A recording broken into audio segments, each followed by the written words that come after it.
I love to travel and have traveled quite a bit in my life. During these travels, I found myself in a lot of interesting situations, some bizarre, some funny, some uncomfortable, and others downright scary. The one situation that has etched itself in my mind is probably the scariest, is the time I thought I might get kidnapped in Brazil. I was 19 at the time, backpacking with a friend, Elisa, through South America. It was our first big journey. We were young, and being from Scandinavia, maybe a bit naive when it comes to safety and security issues. I've grown up in a city where I've never been scared or have had second thoughts about walking home alone at night after a party, even in so-called bad neighborhoods. Never have I been wondering whether I'm flashing too many valuables on the metro or checked if the coast is clear before taking out my cell phone on the street. So you could say that Brazil was a bit of a culture shock for us. We were in a city along the coast. The city in itself was quite big, poor, and scary. The vibe was to some extent aggressive, and when in the main part of the city, we were scared, but we didn't stay in those parts. We stayed in a cute little hostel in the suburbs, an area near the beach with small little houses.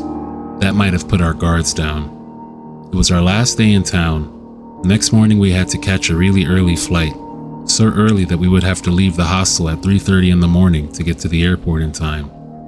There wasn't really any reason to go to sleep, so we decided to go out with a group of travelers from the hostel. We went to a small dance bar / nightclub about 10 to 15 minutes away from the hostel, through a residential area. We had a few drinks, danced a lot, and had our fun. The original plan was for Elisa and me to take a taxi back to the hostel.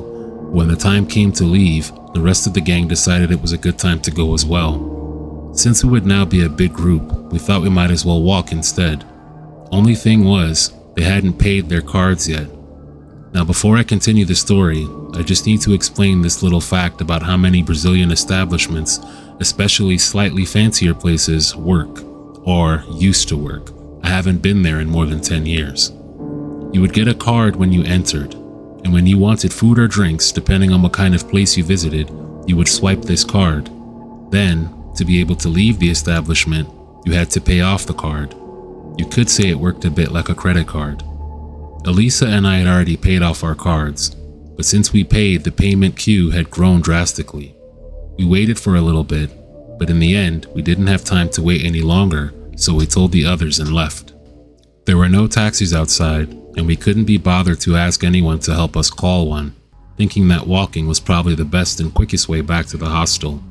After all, it was a quiet residential area, and though young, female, and blonde, at least there were two of us. We had been walking for about 5 minutes when a black car with darkened windows slowed down and drove slowly next to us. When they opened the windows, a group of young Brazilian guys in a good party mood tried to call us to get inside the car. We just ignored them and kept on walking, eyes ahead, not acknowledging them, but they kept on driving beside us. They kept on until we reached a house where an old guy was tidying up outside in the front. As they drove off, we let out a big sigh of relief and picked up our pace to get to the hostel quicker. Our relief was short-lived though.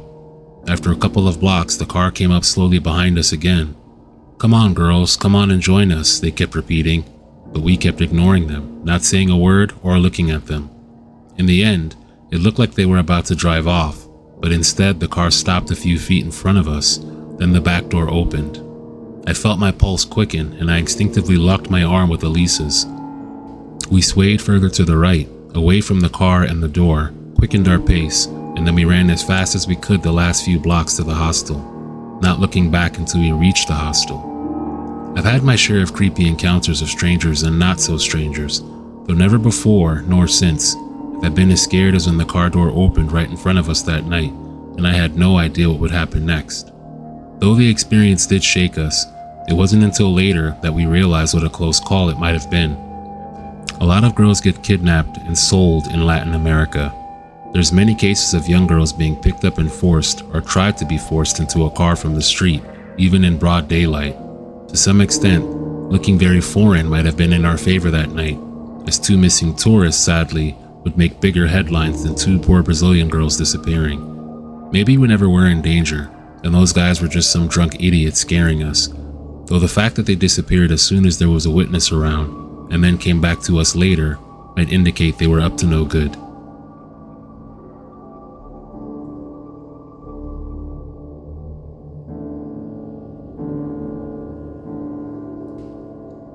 was at a club with my then best friend.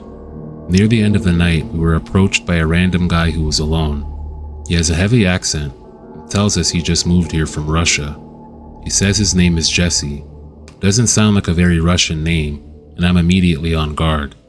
This friend of mine had a tendency to pick the worst guys. In a room full of people, she'll somehow manage to pick out the single craziest guy in there and then start dating him. And as close as we were, I always managed to get sucked into it. This night was no exception. I pull her away from the guy, but not before he manages to get my friend's phone number. Later, as we're in her car ready to drive home, she gets a call from him. She answers and his voice rings out on her car speaker. "Hey, can you give me a ride home?" "No," I immediately mouth from the passenger side. She stays silent. He continues persuading, "I just live around the corner from the club." My friend reluctantly agreed and hung up. I ask her why he can't take an Uber or walk if it's that close, but it is my friend's car and she wants to be nice and give him a ride. So we pull back in front of the club and he hops in. During this short car ride, he manages to get out a sob story about how he moved over here to start over with his 1-year-old son. His wife back in Russia died in childbirth. My friend is eating this up, but I hate him almost immediately. The next day, he's texting and calling my friend, asking her out. She at least has the sense to not want to go out with him alone, asking me to come along with a guy I was dating at the time. So we go to the beach and we drink a few beers. Jesse takes his and wanders off alone. My guy joins him and I see them chatting for a while. I distinctly remember him describing Jesse later that night. He said he liked the guy, just seemed a little lonely. I'm wondering why no one can see the red flags but me. Then again, I always did have a sense for these things. The night goes relatively smooth. As the weeks go by, the four of us hang out a couple more times. Jesse keeps trying to invite himself over to my friend's place. I beg my friend to, if nothing else, keep her address private. Do not let him know where you live. Thankfully, she agrees with me. He seems oddly fixated on going specifically to her home. As the weeks go by, he shows us pictures of his son, and he even shows us a picture of his son's birth certificate, which came across like he was trying to convince us a bit too hard. But I never met this supposed son, and I have no idea where he is during all these outings Jesse was going on with us. I ask him plenty of personal questions trying to figure him out, and I think he knows that I'm onto him. But soon enough, my friend starts dating someone else, and Jesse wants to be the only guy in her life.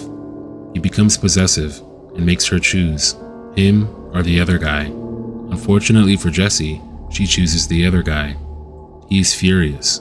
The next day, Jesse's blowing up her phone. Text messages, calls, and voicemails. When we finally listen to them, they're increasingly violent, full of swearing. The last voicemail reveals everything. It was all a lie. There was no son or wife. He called us idiots. The last words he speaks say that she would regret it and he would make her explode. I shudder to think of it now. So she blocks him and life goes on. But due to the next boyfriend being even crazier than this one, I eventually need to take a break from her.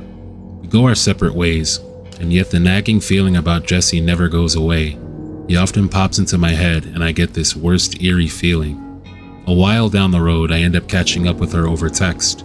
Even after our falling out, she can hardly wait a few texts into us reconnecting to ask me if I remember Jesse. My blood instantly turns cold and I say yes. She sends me the link to a news article. It's about a Russian man arrested for a crime while trying to flee the country. He has a very Russian name which I've never heard before. As I read the details of the crime, I'm horrified. Turns out he murdered his ex-girlfriend by shooting her 5 times. I look at the photo of the suspect. It's Jesse. He got life in prison after making a plea deal to avoid the death penalty. Who knows what could have eventually happened to my friend had she not broken up with him.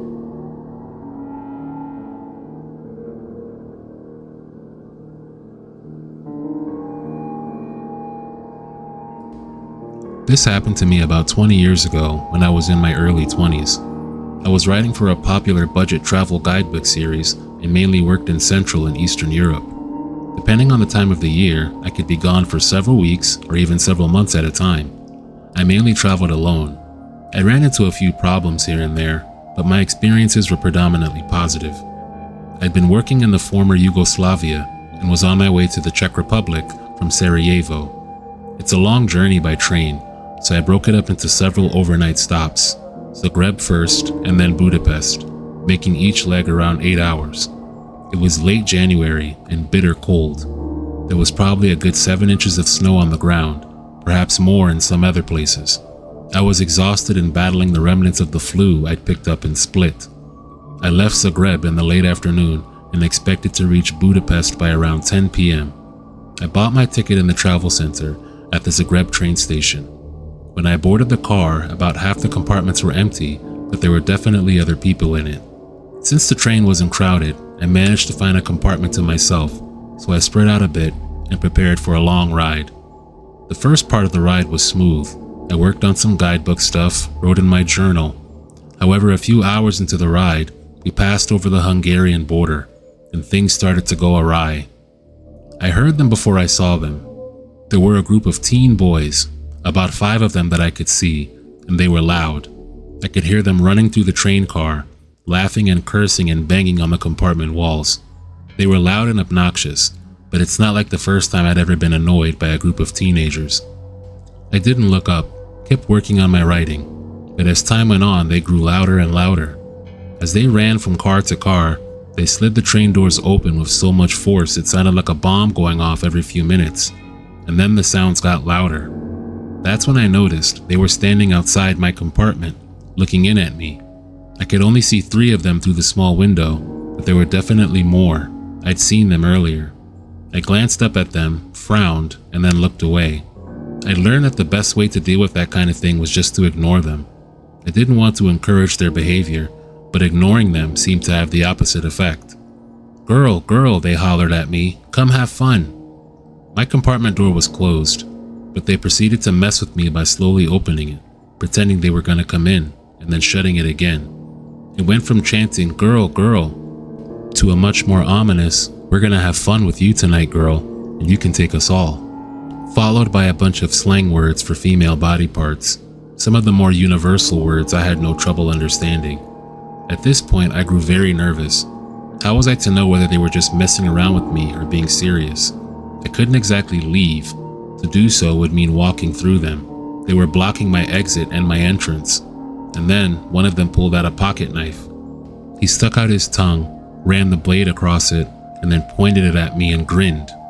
The guy next to him made some suggestive hand gestures towards me and laughed. I tried not to show anything, but in my mind I was quickly taking stock of what items I absolutely had to take with me just in case I had to make a break for it. My lack of a reaction angered the one with the knife, so he switched from licking it to using it to penetrate the circle he'd made with his thumb and forefinger. "You like?" he called out. "You die." Part of me figured that they couldn't really do anything. There were other people in the train car after all, and they would hear me scream. Surely someone would come and help me, right? The conductor hadn't came through since we did the border crossing, so he was due for a trip soon as well. I figured I only had to get through the next few minutes and they'd get bored and leave me alone. It was at this point I noticed the curtain on the door window. I know it sounds crazy, but that's when I lost it. I'd left the curtain open so that people walking by could see that the compartment was occupied, but now all I could think is that if they came in, all they would have to do was pull the curtain, and nobody walking past would see what they were doing to me. At least one of them had a knife. They were all taller and bigger than me. I'm 4'10" and weighed 98 pounds at the time, and they outnumbered me. I started to tear up. Would they kill me? Would I be seriously maimed? I was 23 years old, but a pretty conservative woman. I also had a history of being assaulted. I had only been with someone consensually for the first time a year earlier. I feared being assaulted more than death. I feared pain. My day pack was in my lap, and the only things I had in there for weapons were a fingernail file and a butter knife. I reached into my bag and fumbled around until I had one in each hand. But just as they slid the door open and the first guy stepped inside, knife pointed at my pelvis, another voice filled the corridor. I didn't need to speak the language to hear the anger. The guys soon ran from my compartment, one dropping the knife, and I watched as a middle-aged man dressed in blue stomped after them. A few seconds later, the train came to a grinding stop. The world outside was creepy. All I could see was snow and blackness. There were no lights in sight.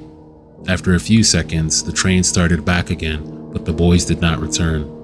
I was just starting to feel some relief when the man in black returned to my compartment. He was a conductor. "English?" he asked, and I nodded. "I made them leave. They're gone." I thanked him, and he came into my compartment and sat down across from me. It felt good having another adult, a male, in there with me, especially an official one. I felt safer. "It's okay," he said again. "They're gone." "Thank you," I replied again. I was scared. He nodded knowingly and then leaned back into the seat. "It happens," he said. "Sometimes we get this, but they can't hurt you." I honestly felt like I was going to pass out from emotional exhaustion, but just as I was starting to let my guard down, the conductor leaned forward again and said, "You need the fee." "Oh," I said as I produced my ticket and showed it to him. "Here's my ticket to Budapest." He looked at it, shrugged, and handed it back to me.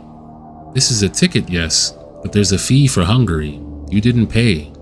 This was the second time I'd made that route, and I'd never had to produce anything extra on the train itself. Now I started feeling sick to my stomach. How much? I had very little cash. I was planning on taking money from the ATM in Budapest. He quoted me a number that was around $50. For what it's worth, that's $10 more than what I paid for the actual ticket. I knew he was taking advantage of me.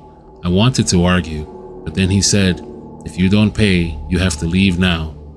We were literally rolling through the blackest night I'd ever seen. The snow looked like it would come to my knees. I didn't want to be dumped in the Hungarian countryside like the boys who were harassing me. I felt like I didn't have a choice. "I don't have any Hungarian money," I said. "I've been in Croatia and Bosnia." He shrugged. "Okay, I'll take it."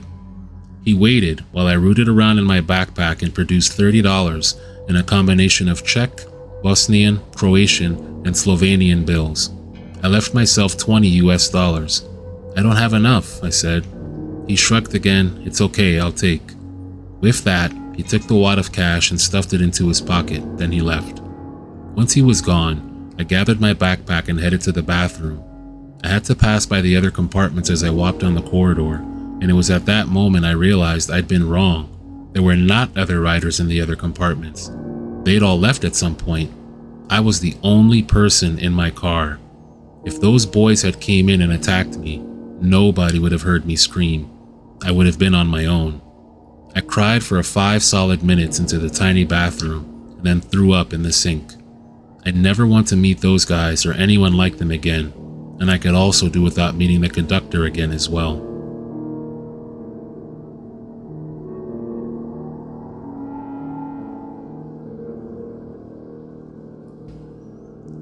In 2010, I was on a journey through Southern Europe. Lost for purpose, I would seek out whatever work opportunities presented themselves to a young archaeology graduate. Hitchhiking became my preferred method of travel, partly because I didn't have a lot of money, but also because I desired the confidence hitchhiking demands and inspires. People often wonder how you can conquer the fear to get into a stranger's car, placing your trust in them as you doze off while they decide where you end up, especially when the only words you share in common are often just your desired destination. The truth is, the unfamiliar drivers you befriend are almost always less frightening than the setting you would be left in otherwise. That's the motivation. I entered Spain in autumn, without adequate clothing for the encroaching cold. I had a summer tent. At best, it limited mosquitoes, so I was taking some rough lifts. The only Spanish nationals that picked me up were either high on drugs or responding to the tears of any female companion that I may have had with me. All except for the 2 guys I wish to mention here. They stopped for me while I was walking one late afternoon with a cardboard sign tied to my back, explaining my intended destination, somewhere on the outskirts of Figueres. It was a busy road, and I ran with excited gratitude to where they had halted ahead of me. Few people would be heading towards Banyoles from that direction. Besides, there was a general strike on, so the whole country seemed a little quieter. A mustached man with at least a day's congealed sweat on his sleeveless shoulders opened the passenger door for me and moved forward his seat so I could climb in the back. I threw in my rucksack. There wasn't an awful lot of space. I had to keep my neck craned forward and contort my legs in between the junk that littered the gullies of their seats. There was certainly no way for me to get out without their assistance. I always prefer to pick up at a petrol station, where you both get a chance to vet each other in advance. Now these guys were interested in getting to know me, or at least the passenger was. The driver kept his eyes fixed on the road and only occasionally spoke in sparse Spanish under his breath to his shotgun rider. I don't know if the driver even understood me. It certainly didn't seem to be for his benefit that the mustache shotgun rider introduced me as having a pretty face. Then he started asking me these questions. Each one ended with a brief exchange between him and the driver in Spanish and a slow pause between the next. They started ordinarily asking where did I come from. I said Manchester. So henceforth he called me Mr. Manchester and displayed no interest in knowing my real name. He reached for an old greasy magazine resting above the glove compartment. I'm pretty sure it was a dirty mag, but from the layout, it looked like he was browsing through the personal section, looking for partners, that sort of thing. He never turned around to talk to me, but would often catch my eyes in the rearview mirror. He asked me, "So, Mr. Manchester, do you have a girlfriend?" I lied and said yes. Then he asked me if I like vagina. I said, "Only my girlfriend's," and tried to share an awkward laugh. He asked, "But where is she?" And again I lied to say I was meeting her in Banyoles, and repeated myself to say she was waiting for me, that she expected me soon. I made a show of getting my phone out from my rucksack and faking a text message. In reality, I had no network coverage. We were driving through some empty industrial area and evening was setting in. I remember the sight of rusty silos and driving under bridges thinking, what the hell did we take this route for? Again we crossed eyes in the mirror. He asked me what I was doing, so I told him I was texting my girlfriend to let her know I'd gotten a lift and would be there shortly. He just said, "Ah, yes," and he raised his chin so that his mouth was framed in the mirror as he curled up a grin. That really freaked me out. How he seemed to know exactly where to position himself to convey that effect. I didn't even consider that it could be a coincidence. Everything in that car seemed to be oozing with grime. It was as though the roof was dripping with the condensation of heavy breaths and sweat. I reached for my trowel, an essential tool for any archaeologist. I always kept the handle tucking obviously out of the side pocket of my backpack like I was some kind of gunslinger. Now I clutched it tightly, my clenched fists pressing into my leg, exactly so that they could see me in the rearview mirror. It wouldn't take much to lunge through the hole in the driver's headrest to pierce a neck. It was sharp enough to do damage given a will. I was scared enough to do anything if anything seemed to go more awry. Seriously, there was just something off about these guys. But then, after driving a little longer, they stopped off in the town I was looking for, in front of some shop named after the place and its famous lake. I was flooded with a sudden feeling of embarrassment and shame, wondering if I'd been drawn to a violent impulse out of sheer imagination. The mustache man opened his door jovially, saying something like, "This is it," although I was too bewildered to pay much attention. Wondering about what I could have just done, what I was prepared to do. I tucked my trowel back into its side pocket and sewed my arms through the straps of my backpack, then reached out both arms so he could help me pull forward. He helped scoot me out and then pushed forward into a surprise embrace, just a little too long, and with the disgusting dampness of his hair and face leaning into mine. He said goodbye and something about how it would have been nice to meet my girlfriend. I turned my cheek into my shoulder, trying to wipe away his sweat, and I walked off saying thanks. Later that evening, I found some accommodation. It was only then I noticed my trowel was missing. It's the kind of thing that would make a clang if it hit the road. I imagine I would have heard that, but it had never fallen out before. I can't help but wonder if having me seen holding as a weapon, he, the mustache man, had pulled it out past the back of my own neck as we embraced and said goodbye.